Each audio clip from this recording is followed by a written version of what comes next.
કરજણ તાલુકાના માંગરોળ ગામે આદિવાસી સમાજ છેલ્લા આઝાદીના 75 વર્ષથી માંગરોળ ગામના આદિવાસી સમાજ મળતા સરકારી લાભોથી વંચિત હોવાથી માંગરોળ ગામના સમસ્ત આદિવાસી સમાજ મૂળ નિવાસી એકતા મંચના અધ્યક્ષ મિનેશભાઈ પરમાર દ્વારા કરજણ મામલતદારને અને કરજણ તાલુકા પંચાયતના ટીડીઓને આવેદનપત્ર પાઠવી રજૂઆત કરી હતી।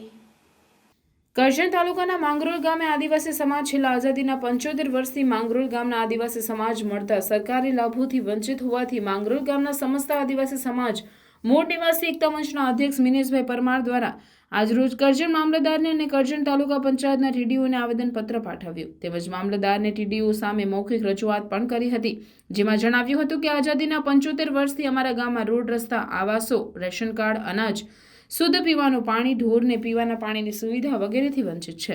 ગ્રામજનોએ વધુ જણાવ્યું હતું કે આગામી વર્ષે આ બાબતે આદિવાસી સમાજે કરજણ શિનોરના ધારાસભ્ય અક્ષર પટેલને પણ રજૂઆત કરી હતી, પરંતુ કોઈ પણ પ્રકારની અત્યાર સુધી સુવિધાઓ મળી નથી। જો આ લોકસભાની ચૂંટણી પહેલા અમારી સમસ્યાનું સમાધાન નહીં આવે તો અમે ગાંધી ચિંધ્યા માર્ગે આંદોલન કરીશું તેવી ચીમકી ઉચ્ચારી હતી। માંગરોળ નામ વનકર મહેન્દ્રભાઈ મંગરભાઈ। અમારું ગ્રામ પ્રાથમિક સુવિધાઓથી વંચિત છે। વારંવાર 2015માં પણ આપણે અરજી આપી હતી, અક્ષયભાઈને પણ અરજી આપેલી છે 2015ની અંદર। તે છતાં વારંવાર અરજી કરવા છતાં અમારા ગ્રામ પ્રાથમિક સુવિધાથી વંચિત છે।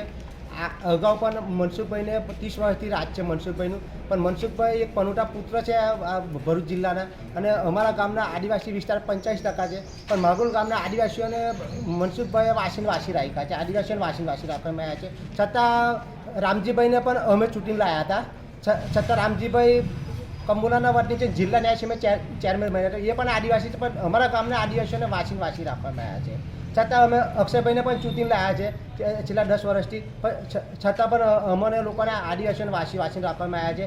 આ દિન સુધી અરજી આપ્યા પછી પણ એક પણ સરકારી અધિકારી માંગરોળ ગામની અંદર કે કોઈ નેતા માંગરોળ ગામની અંદર કોઈ પણ મુલાકાત માટે આવ્યા નથી, એટલે અમારે અહીંયા આગળ રજૂઆત કરવા આવવું પડ્યું ફરીવાર। કરજણ તાલુકાના માંગરોળ ગામે આઝાદીના 75 વર્ષ પૂર્ણ થયા, તેમ છતાં પણ ગામના લોકો, ગામના રહીશો પાયાની સુવિધાથી વંચિત છે। ગામના રહીશો, જાગૃત નાગરિકો ઘણા સમયથી વહીવટી તંત્ર, વહીવટી પ્રશાસનને, ચૂંટાયેલી પાંખના રાજકીય નેતાઓને રજૂઆત કરી ચૂક્યા છે, છતાં પણ ગામના રહીશોને પ્રશ્નનો હલ થયો નહીં।